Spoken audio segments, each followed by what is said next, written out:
వేదికను అలంకరించిన పెద్దలు పూజ్యులు చంద్రబాబు గారు, మన ముఖ్యమంత్రి, అందరికీ దగ్గరుండేప్పుడు చాలామందికి మనకు విలువలు తెలియదండి. నేను ఈ మధ్య సార్ చెప్పింటే ఇండియా టుడే కాన్క్లేవ్ దుబాయ్కి పోయినానండి.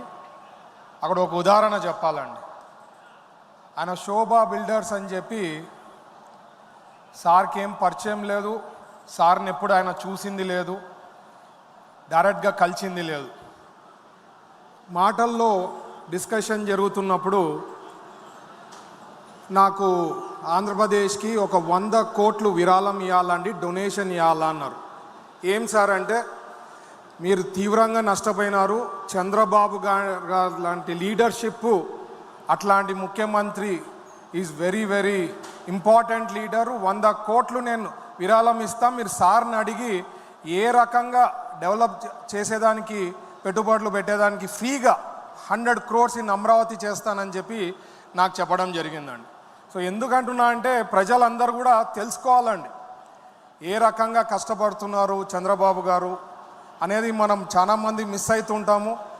మనము క్యాడర్ అనుకోండి, లేకపోతే లీడర్స్ అనుకోండి, మంచి పనులు చేసేవి ఖచ్చితంగా తీసుకోపోతూ రెగ్యులర్గా చెప్తా ఉంటేనే దానికి తెలిసేదానికి అవకాశం ఉంటుందండి. అట్లాంటి లీడర్, అట్లాంటి ముఖ్యమంత్రి మనకు ఉండేదానికి మనం అందరం కూడా చాలా అదృష్టంగా చేస్తున్నామని చెప్పి నేను చెప్పదలుచుకున్నాను. అలాగే లోకేష్ గారు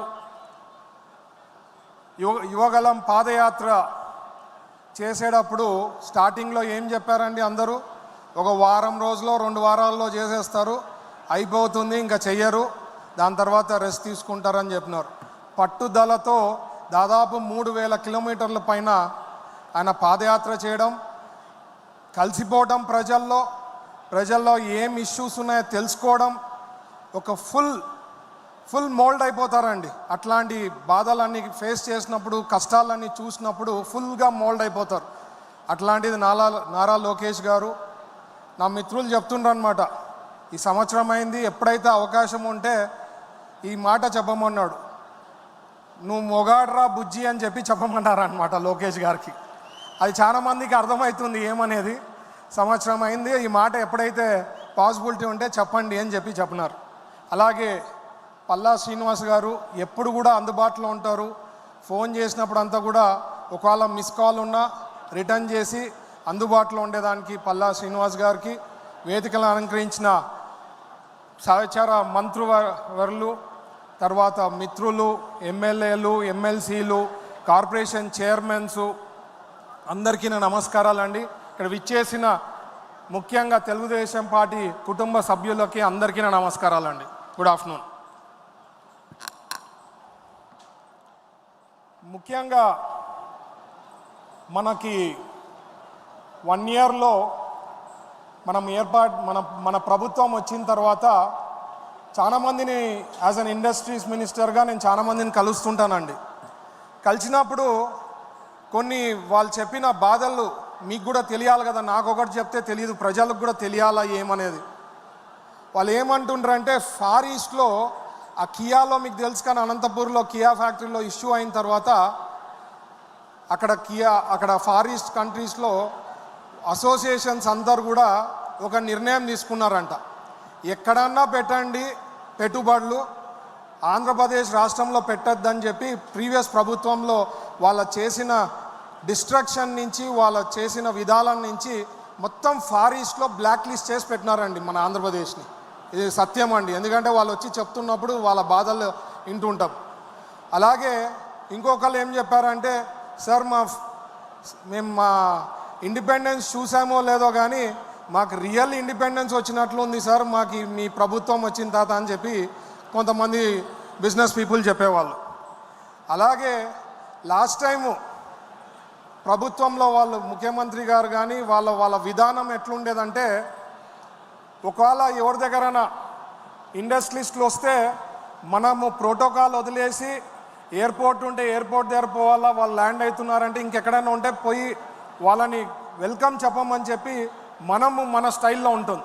ఆయన ఏమంటాడంటే, నేనేంది బొకేలు ఇచ్చేది, నేనేంది సన్మానం చేసేది, వాళ్ళకి ఇష్టం ఉంటే వాళ్ళు రామని వాళ్ళు వచ్చి పెట్టుబడులు పెడతారు, కానీ మేమేం చేసే పని లేదు వాళ్ళకి అని చెప్పి ఆ తీరు ఉండేదన్నమాట. అలాగే ఇంకొకటి ఏమంటే అండి, లాస్ట్ టైము ప్రభుత్వంలో ఒక కంపెనీ పెట్టడం జరిగింది. ఆ పేరు చెప్పదలుచుకోలేదు నేను.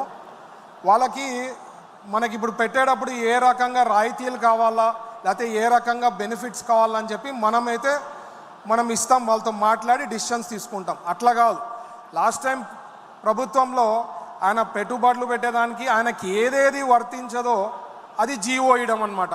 ఆయన ఇప్పుడు లబోదిబో కొట్టుకుంటున్నాడు వచ్చి, సార్ మేము పెట్టాము కంపెనీని, మాకు ఏమీ యూస్ఫుల్ లేదు, బెనిఫిట్స్ జీవో ఇచ్చారు, పవర్ సబ్సిడీ ఇచ్చినారు, నాకు క్యాప్టివ్ ఇంటెన్సీ ఉంది, లోకల్ జిఎస్టీ రీఎంబర్స్ చేస్తా అన్నారు, నేను లోకల్లో జిఎస్టీ రీఎంబర్స్ చేసే పరిస్థితి మాకు ఉన్నది, ఎందుకంటే మేము ఎక్కువ శాతం ఆంధ్రప్రదేశ్ కాకుండా వేరే కంట్రీస్కి వేరే స్టేట్స్కి ఎక్స్పోర్ట్ చేయడం జరుగుతుంది అని చెప్పినాడు.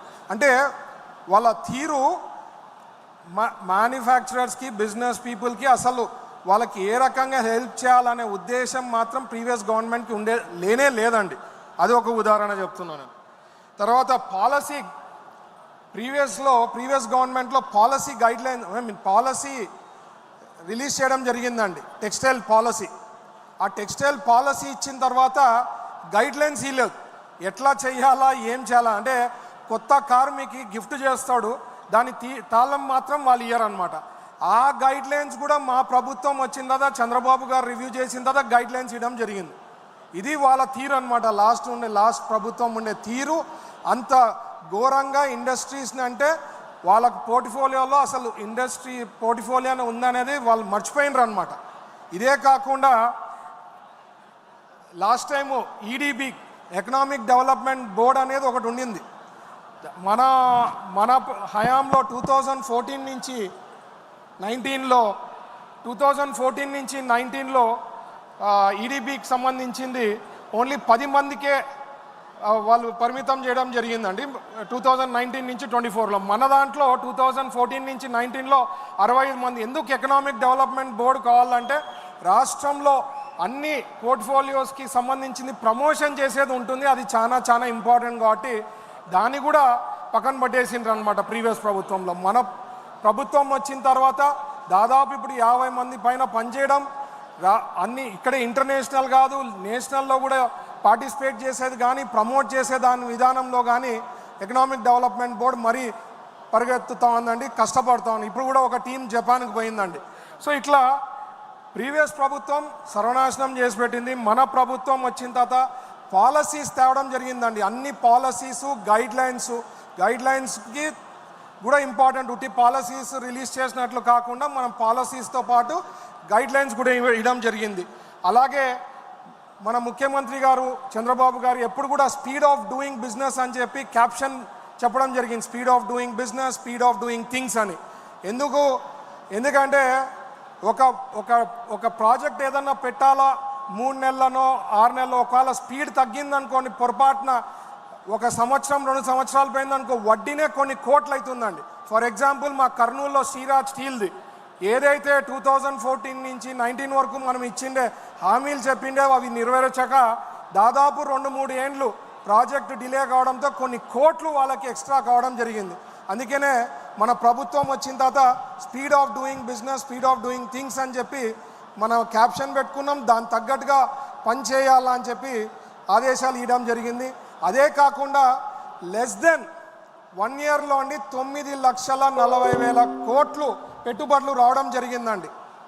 9,40,000 crores. ఇవన్నీ మామూలుగా ఏదన్నా గవర్నమెంట్ ఒక 5 ఏళ్లలో 3 లక్షల నుంచి 4 లక్షల కోట్లు కానీ చేస్తే అది సూపర్ గవర్నమెంట్ అంటారు, అది చాలా బాగా చేసినారు అంటారు. మేము సంవత్సరం తిరగకుండా ముందే దాదాపు 9,40,000 కోట్లు క్యాబినెట్లు కానీ ఎస్ఐపిబి కానీ ఎస్ఐపిసిలో క్లియర్ అయ్యి అవి రెడీ ఉన్నాయి.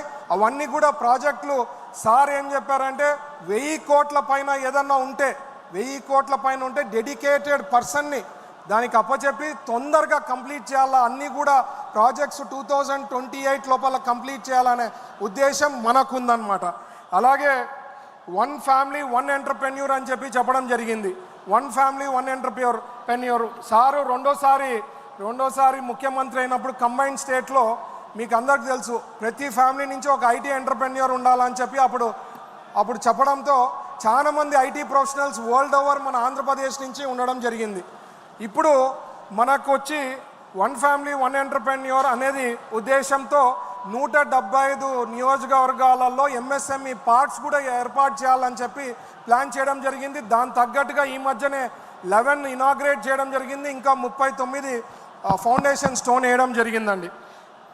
ఇంకొకటి లాస్ట్ వచ్చి సార్ ఏం చెప్పారంటే మనకి పెట్టుబడులు ఏదైతే పెట్టారో రాయితీలు ఇస్తామని చెప్పినారో లాస్ట్ 10 ఏళ్ల నుంచి 5,000 కోట్లు త్వరలో ప్లాన్ చేసి రిలీజ్ చెయ్యాలా అని చెప్పడం జరిగింది. తొందరలో ఎవరైతే ఎలిజిబుల్ ఉండే వాళ్ళు వచ్చే ఇన్సెంటివ్స్ ఏమున్నాయో అవి 5,000 crores ఇవ్వడం జరుగుతుంది. మీరందరూ కూడా నమ్మకం పెట్టుకోండి. 20 లక్షల ఉద్యోగాలు 5 ఏళ్ళలో చేసే బాధ్యత మా పైన ఉంది.